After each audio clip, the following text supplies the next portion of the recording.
Soy Carlos Zurita, duque de Soria, y soy presidente de la Fundación de Amigos del Museo del Prado desde el año 88, creo. La presidencia entonces la tenía mi cuñado, don Luis Gómez Acebo, el duque de Badajoz.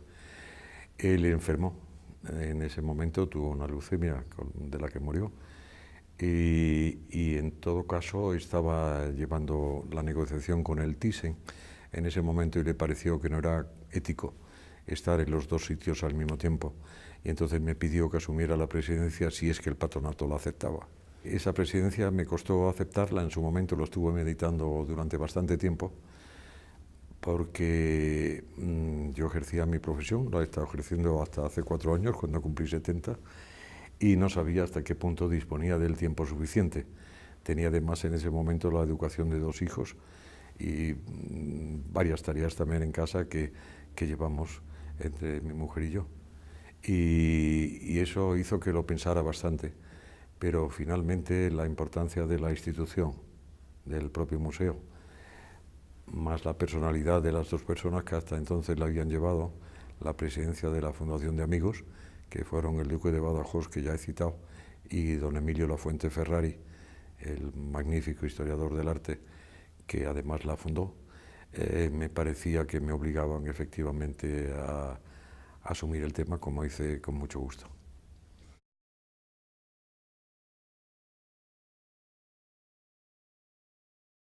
Quizás habría que empezar por la propia fundación. La fundación, quizás su misión sea actuar un poco de intermedio entre lo que es el museo y lo que es la sociedad, y no solamente a efectos de lo que es la pintura, sino también todo el tema didáctico que se puede ejercer alrededor de la pintura. El órgano soberano de la fundación, que es una fundación privada, sometida al régimen de fundaciones, aparte de a la relación con el propio museo, procurar el mayor conocimiento de sus colecciones, no solamente desde el punto de vista estético o visual, sino también y fundamentalmente desde el punto de vista didáctico, hablar sobre lo que y conocer a fondo lo que el museo en definitiva encierra. Entonces el presidente de la fundación lo que hace es ser la cabeza del patronato, que en realidad es el órgano soberano de la misma. Y la misión de la fundación podríamos concretarla, como lo he dicho, en eso, en hacer de puente entre lo que es la sociedad y lo que es el museo. El haber observado durante tanto tiempo la dedicación que los distintos directores y los presidentes del patronato, todos ellos han prestado al museo, y por otra parte la fidelidad de los amigos, lo cual me resulta absolutamente entrañable, ¿no? Porque hay toda la escala, desde los que dan mucho hasta los que dan poquito, y todas son absolutamente fundamentales, y todas además implican un reconocimiento a lo que el museo es y significa.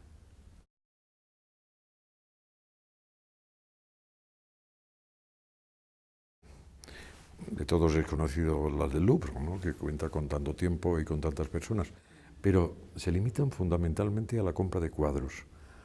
Y esto también lo hace la Fundación en la medida de sus medios.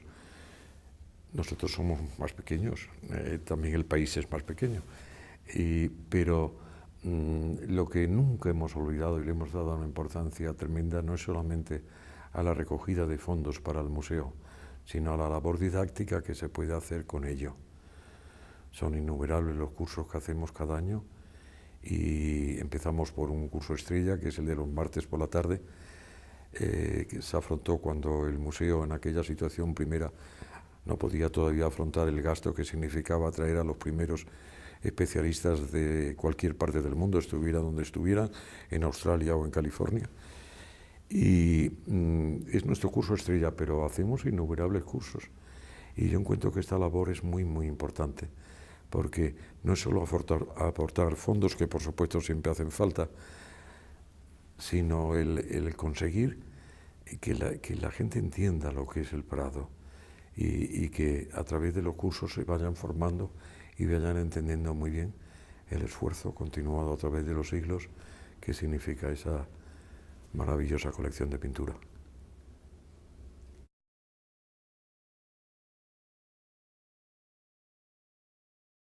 Quizás el trabajo día a día. Ese trabajo lo lleva, por supuesto, la Secretaría General, que además hoy cuenta con la figura de Nuria de Miguel, que ha sido absolutamente fundamental e importante. Ella y todas las personas que trabajan en el día a día de lo que es la fundación.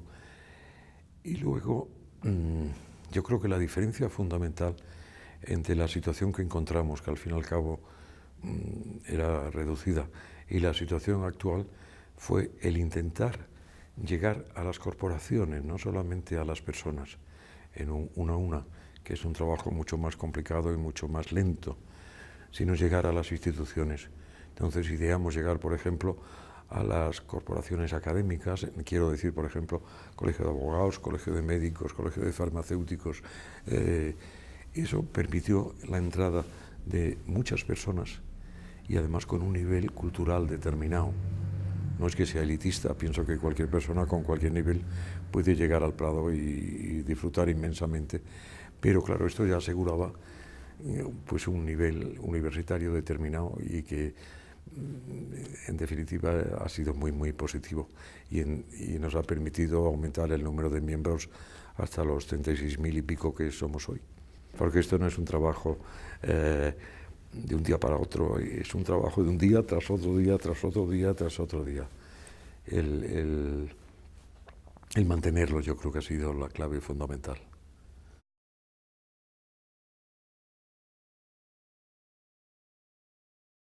Yo creo que era fundamental que alguien del patronato de la Fundación estuviera en el patronato del museo. La ministra Carmen Alborch me llamó en un determinado momento y me ofreció, lo que inmediatamente acepté, por supuesto, formar parte del patronato, pero a título personal. Solo 4 años más tarde conseguí lo que desde el primer momento, agradeciendo el honor que significaba, había marcado, que era que no era una persona la que tenía que estar, sino un cargo determinado. No era yo como tal, sino el presidente de los Amigos del Prado el que tenía que estar. Y así se consiguió 4 años más tarde, porque no había plazas suficientes. Quiero recordar, había un problema de que no había el suficiente número de plazas, de cargos natos y demás. Tuvo que modificarse eso y finalmente hoy quien está en el patronato no soy yo, sino el presidente. Vamos, quiero decir, no soy yo a título personal, sino como presidente de la Fundación, lo cual agradecí muchísimo y me parecía que era lo lógico.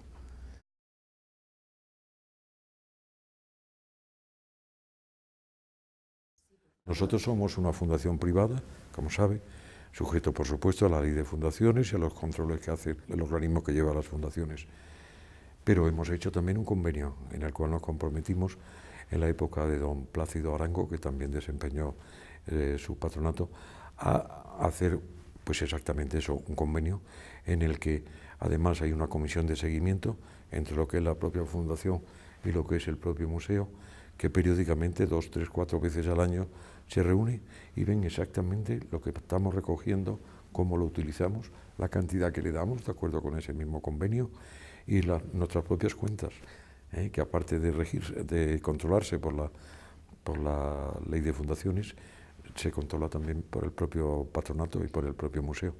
Eso yo creo que ha hecho que la relación sea absolutamente clara, absolutamente abierta y en consecuencia absolutamente fluida, lo cual nos conviene a todos, a nosotros por aportar más fondos y más posibilidades didácticas, como decía, y al propio museo por recoger más de todo ello.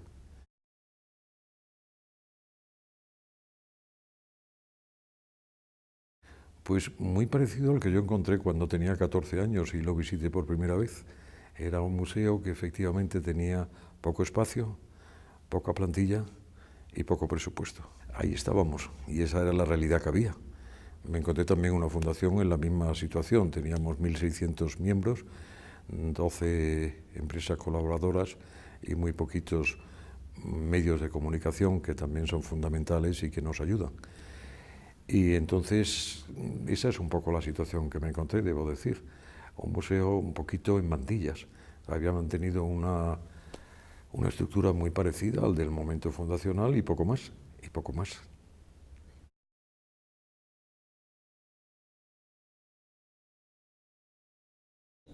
Pues yo creo que fundamentalísimo ha sido el aumento de su espacio vital. el haber podido incorporar todo lo que se ha incorporado a través de la ampliación que hizo don Rafael Moneo. Fundamentalísimo ha sido también el aumento de la plantilla, porque estamos hablando de que no se trata solamente de un espacio para ver, sino un espacio para trabajar. Y para eso hacía falta toda la serie de colaboradores que luego se han ido sumando a aquella plantilla mínima que en aquel momento, mínima o más pequeña que en aquel momento existía. Y por otra parte ha sido también fundamental el tema de la situación jurídico-económica del museo. Antes dependía solamente del ministerio correspondiente y no podía recaudar sus propios fondos y utilizarlos para su labor, y hoy la situación es muy distinta. Entonces yo creo que el aumento de espacio, el aumento de la plantilla y la nueva situación jurídico-económica en la que se encuentra, me parece que han sido los hitos fundamentales para que el museo hoy sea lo que es.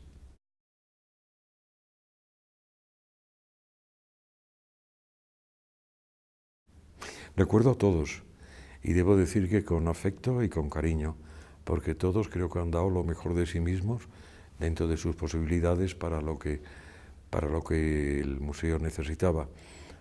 Quizás destacar a Alfonso Emilio Pérez Sánchez, porque fue el primero con el que me encontré. Lo conocía simplemente por su trayectoria intelectual y que tanto respetaba. Y debo decir que mi relación con él, como con todos, ha sido absolutamente impecable. Creo que es una obligación, por otra parte, del presidente de los amigos, ¿no? Y destacaría también, como no, la de Miguel Zugaza. Han sido 15 años en una trayectoria mantenida, con un enorme sentido común y con una enorme capacidad de trabajo. Bajo su égida se hizo la ampliación y encuentro que ha sido absolutamente importantísimo también en el museo.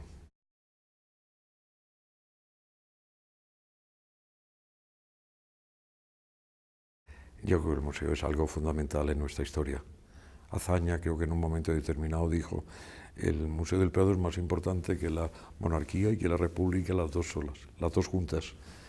Yo recuerdo la primera vez que llegué con 12, 13 años, vivíamos en Andalucía entonces, vinimos a un viaje a Madrid, la primera vez que veníamos aquí, y mis padres nos llevaron al museo. Recuerdo que el guía lo primero que preguntó es: ¿los niños pueden ver las majas?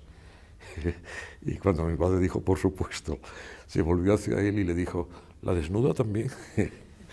Quiero decir, era un museo muy distinto, era un museo muy curioso entonces, pero para mí, que llegaba por primera vez a un museo de esta importancia, me pareció deslumbrante dentro de sus carencias, me pareció simplemente deslumbrante, tanto a mi hermano, que tenía 2 años menos que yo, como a mí mismo.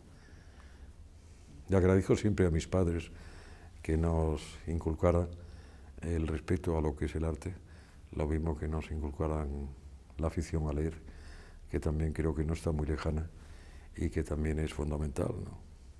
Y hoy es otra cosa, y en esa cosa podemos mirarnos todos, ¿no? Yo creo que es un eje fundamental de nuestra cultura, de nuestra identidad como pueblo y de nuestro respeto a lo que es el arte, ¿no? En definitiva.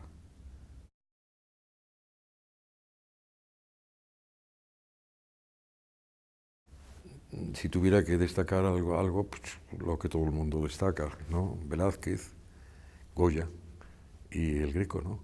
Pero hay muchísimo más, infinitamente más, de pintura, de muchísimos lugares y de muchísimas épocas. A mí me interesa también particularmente, y ya a título personal, lo que es el mundo escultórico, que siempre se olvida un poco porque la abrumadora cantidad y calidad, sobre todo calidad, de la pintura es impresionante, ¿no? Y se olvida un poco la escultura, pero también está perfectamente representada y tiene cosas y obras absolutamente magníficas. Recuerdo que cuando hicimos el curso en el 175 aniversario, me parece que fue del Prado, hicimos un curso con los distintos directores de los museos históricos y un poco antes con los pintores actuales, para que nos dijeran lo que para ellos había significado el Prado. Y todos, yo creo que absolutamente todos, coincidieron en una palabra que fue, o en un concepto, que fue la intensidad. la cantidad de obras maestras por metro cuadrado que hay en el Prado es muy difícil ser igualada por ningún otro museo, por grande que sea. Evidentemente el Louvre o el Metropolitan son infinitamente mayores, pero el Prado tiene una intensidad, como dijeron, yo creo que tan acertadamente los pintores modernos, que es superior a cualquier otro.